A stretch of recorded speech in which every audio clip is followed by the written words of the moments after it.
Olá a todos, é um prazer conversar com todos vocês. Meu muito obrigado a todos vocês que me ouvem, a todos vocês que compartilham, e onde quer que chegue esse vídeo, meus sinceros agradecimentos. Nós estamos assistindo agora os lançamentos dos nossos belíssimos candidatos à presidência da República, saindo à frente a pessoa mais sincera do planeta, Jorge Dória.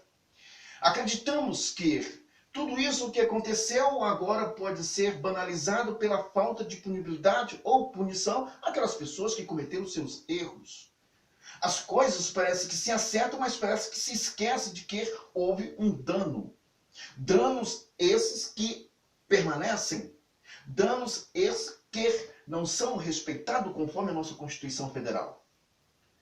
Nós temos que entender de uma vez por todas que permita-me falar, se um canalha sobe ao poder, imagine quem são os seus ministros, quem são os seus secretários. Será que pessoas ilibadas podem fazer parte de um governo e ter a sua voz ativa a ponto de alcançar o objetivo ou a objetividade de uma sincera administração? É evidente que não. Começa pelo fato de que o nosso Brasil se afunda, ou se não afunda, estão com um pé firme no seu gargalo, tentando enforcá-lo da melhor maneira possível. Todos os dias assistimos pessoas de forma negativa falar de uma economia que estamos recuperando, mesmo diante da pandemia, mesmo diante dos desvios, mesmo diante de pessoas que querem de todas as formas anarquizar o sistema para se beneficiar.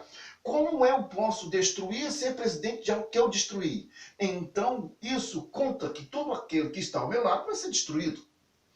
As coisas tinham que ser, e tinham que ser de verdade, aplicado à nossa Constituição. Que as pessoas pudessem compreender que nós tínhamos que ter uma justiça que estivesse de olho diante de tantas irregularidades políticas, econômicas, que o Brasil passou. E não podemos nem imaginar. Se contarmos de fato o que aconteceu no Brasil, é evidente que todos nós vamos chorar. Nós, durante esses últimos 4 anos, o ano que vem, nós vamos ter um superávit. Nós vamos ter um superávit. Isso quer dizer que a dívida interna vai cair. Isso nunca aconteceu, mas está acontecendo. E nós temos ministros que sequer tomam conhecimento, sequer têm o conhecimento suficiente, mesmo que sejam pessoas cheias de conhecimento jurídico, falam sobre política ou sobre BIP. Nós assistimos realmente aí o ministro Barroso, com todo o seu conhecimento político e econômico, falar sobre BIP. Se observarmos os últimos anos que passaram, parece que isso aqui acabou, não existe mais. Isso foi anulado, foi cancelado. E que agora passa a ser tudo negativo com o BIP de 5,25, 5,27. A balança comercial, temos o superávit. Então, daqui para cá, foi mares de rosas azuis. E que eles não conseguem enxergar porque o azul ofuscou a sua mente e sua inteligência, a sua forma de pensar. Isso aqui foi tudo o que era vermelho tornou-se azul.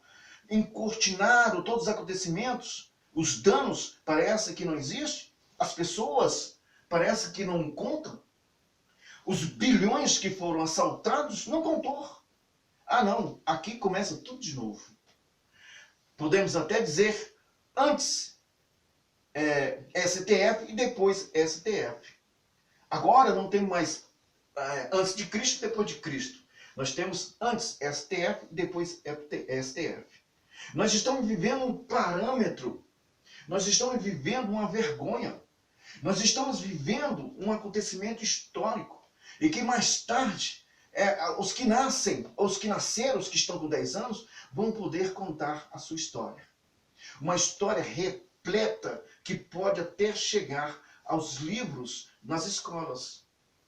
O que aconteceu com a nossa República? O que aconteceu com a nossa Constituição, desrespeitada constantemente, e não somente pelo Judiciário, mas também pelo Legislativo? Se queremos ouvir a verdade, nós temos que ouvir aqueles que estão com a corda no pescoço, aqueles que estão sendo atacados. Porque se observarmos o que está acontecendo, nós vamos observar, nós vamos ser vendidos pela nossa própria visão, pela nossa própria razão.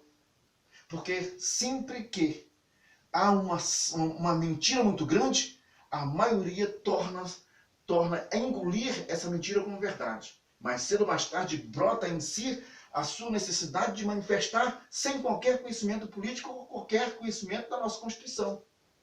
O artigo 52 da nossa Constituição, inciso 1 e inciso 2, ele é claro e objetivo.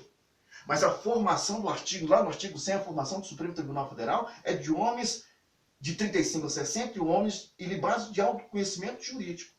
Nós tivemos algumas pessoas que foram indicadas.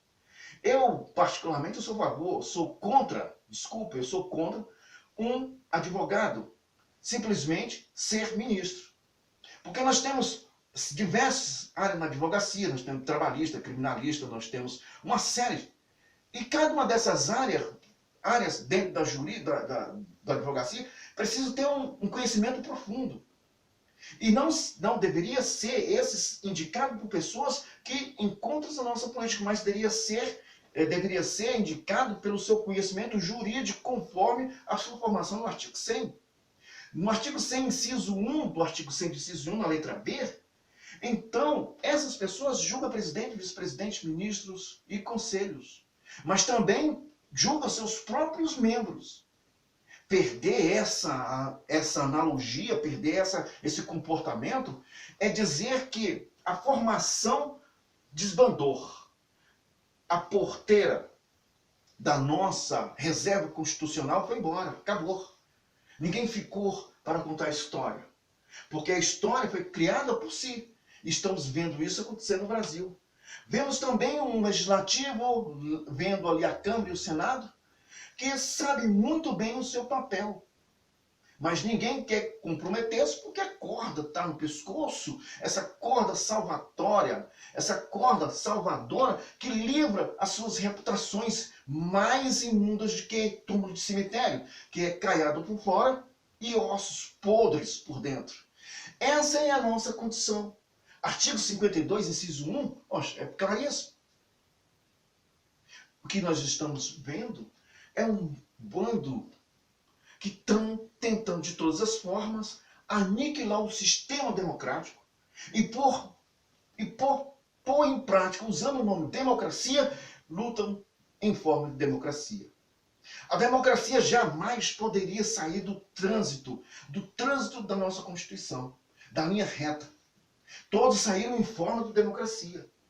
Por democracia o Brasil fez acordos absurdos internacionais. Por causa dessa democracia, acordos internacionais foram feitos que sabemos muito bem que o nosso maior vilão hoje é a China, que busca em todos os oceanos o meio de sobreviver. Tudo que ela produz, ela consome. Se consome 30%, ela só consome 5% de soja, o resto vem do Brasil. O país que faz negócio com a China, ela tem que ter autossustentabilidade no agronegócio, na economia, porque senão vai ser engolido. São gigantes querendo ser alimentados. E alguém tem que alimentar esses gigantes.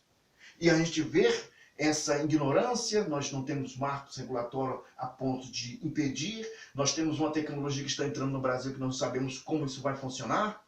Muitos dizem, nós vamos ter uma aceleração na nossa, vamos falar de coisa boa, nós vamos baixar vídeos, nós vamos assistir, a internet vai ser melhor. Só que nós temos uma outra quinto G, que é do lado informativo. Nós vamos ser uma nação submetida a um partido comunista que vai saber todas as informações, seja ela qual for. Porque nós vamos ter um marco regulatório que vai exigir que esse projeto do que dizer seja oficial. E aí, como é que fica nossa área de segurança? Como é que fica nossa área de pesquisa? Como é que fica nossos laboratórios? Nossas áreas de pesquisa, onde estamos a riqueza? Nós estamos vendo aí o alinhamento de terras para terras indígenas. Quem vai tomar de conta dessas terras? Que eles podem explorar a terra. Você sabia disso? A intervenção do governo federal em relação a terras indígenas só em casos especiais. Quem vai fazer isso? Alguém já olhou para a Raposa do Sul, o que tinha lá? Então, queridos, política hoje que está sendo no Brasil é a política imunda, a política suja. A ciência política está doida para fugir dessas pessoas. Mas o que nós estamos assistindo é uma massa que sequer entende um pouquinho da nossa Constituição. Se entendesse que, de fato, o poder emana do povo, conforme o parágrafo 1 da nossa Constituição e o artigo 5 da nossa Constituição, que é princípio a todos, sem que possa mudar nada, se pudéssemos entender justamente isso, conforme está escrito, de fato, verdade, o poder que a nossa Constituição tem é o poder do povo materializado. O que basta é só o povo firmar em dizer que nós somos uma nação. E tudo isso acaba. Um abraço a todos. Até mais.